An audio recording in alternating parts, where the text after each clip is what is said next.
Jom kita dah prepare ubat untuk ayam.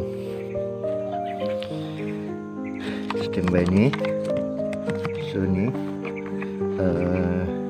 shrimpkan dengan boleh bagi makan. Jangan bagi makan dulu. Ni dulu. Ni ubat ni. Jangan bagi makan dulu.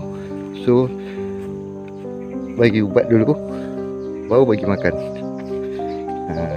Supaya dia berkesan.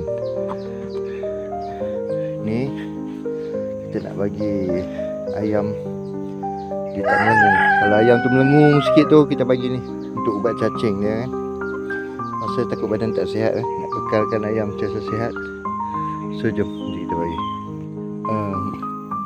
Yang lain semua sihat.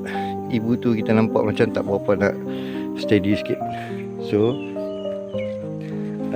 kita akan mula bagi dia. Sekejap. Ini sihat ni. Telur lepas telur. Tak ada masalah apa. Cuma nak bagi ubat cacing.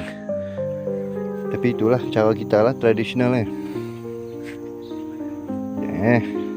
Nanti kita ni tak boleh. Nak. Oi, kalau mau minum okey. Minum sendiri. Kalau mau minum sendiri. Senang kerja aku.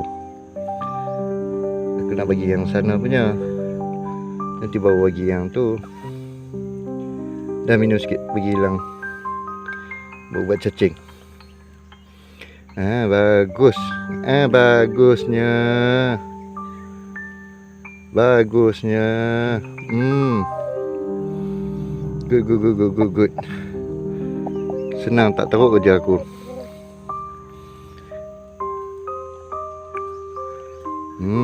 Bagus. Dia mau sungguh. Ni good ni. So kalau orang tanya apa dia ni, air warna hijau ni, ini air daun betik. Okay. Untuk cacing ayam. Kalau dia mau minum macam ni lagi best.